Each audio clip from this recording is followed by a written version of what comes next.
I'm Edward Warfield, the publisher of Citybiz, and I'm honored today to interview Mario Medina, who's the CEO of Drvn. Welcome, Mario. Hi, Edwin. How are you? Thank you for having me. Can you provide an introduction to Drvn services, the locations, number of employees, some key elements? Yeah, Drvn is a company, a brand that was born in 2011, and we currently provide transportation management services throughout the entire globe for groups, events, luxury travel, and we currently have around 27 employees in different parts of the country and also internationally. And we specialize in group logistics and ground transportation, pretty much from sedans all the way to motor coaches. And so you were born in the Dominican Republic, and then your childhood was spent early years in Miami. Tell us about your career, your childhood, a little bit of your childhood and your career up to starting Drvn.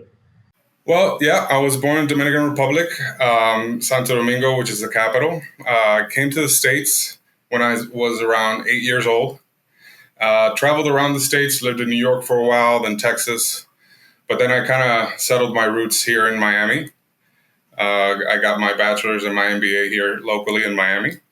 And that's when, my career took off earlier in manufacturing.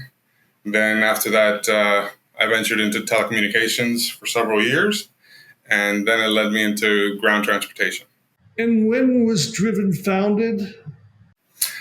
The company was founded in 2011. Moveo is the parent company. And the brand evolved in 2019, and it is what it is today. So we've been around for almost 11 years. And what are some of the key milestones over the 11 years? Well, in terms of our milestones, I mean, the company started off as a B2C company. Our first initial focus out of the gate was, market to consumers, provide ground transportation services pretty much nationwide to consumers. After the years evolved, we understood that our platform and our real core competency was mostly on a B2B level. So we kind of pivoted a little bit and we went after more of a B2B type of segment instead of chasing the consumer. And now with the introduction of this new brand Drvn, we're going back to being consumer also oriented without leaving our corporate focus as well. So in February of this year, Drvn announced that it would accept Bitcoin. What have been the results to date with your accepting Bitcoin? Actually, in the last quarter of 2021, we announced that we were starting to accept Bitcoin and also other altcoins as payment for our account holders. And in February, we launched pretty much for everyone to have the option to pay us in crypto. A lot of our bigger brands that we serve as clients are really excited that they have different methods of payments, and especially now with cryptocurrency and how the future is evolving for us, I think it's something that's really benefiting our company. In addition to accepting crypto payments, we are also now paying out our network of chauffeurs worldwide and all of our assets worldwide. We're paying them also, in addition to the traditional methods, we're also doing cryptocurrency. And that's really getting a better traction and adoption than anything else, because international payments are sent quicker, faster, more secure, and they're really are enjoying the fact that they can get paid in crypto. Drvn recently opened a new office in Coral Gables. Tell us about this expansion. Yeah, in our prior location, we were there for almost a little bit more than 10 years. But since COVID, we more than doubled our size in terms of employees and our team members. And we believe that, it was time to make that move to grow, to really expand our wings a little bit, have more team members join our family. And we definitely needed the space. We found a great opportunity here in Coral Gables, and we are enjoying our new space. Hopefully now to grow, 2-3 times that in the next 18 months. And you had operations in Russia. When did you decide to close them down? As soon as the news broke, we met. We had substantial services that we would provide in both Moscow and St. Petersburg, and we were very, we had a team-wide meeting, and almost unanimously we decided to pull out in terms of services. We would do a lot of groups and corporate travel into those markets. We really enjoyed the market, but quite frankly, I think unanimously, as global citizens, we took a stand and said, you know what, we need to, if not cease, but definitely pause, at least for now, services in those markets. And in 2020, Drvn launched a sustainability program in partnership with TerraPass. Can you tell us about that partnership? Yep. So in 2020, we launched our sustainability program. As I said before, as global citizens, I think it's the most responsible thing to do. And we partnered up with TerraPass. We believe that even though we have incentives to promote EVs to our network of chauffeurs, it's still not enough to offset carbon footprint. So we understand by purchasing alongside our partnership with TerraPass, it's really, trying to give our part to our sustainability objectives.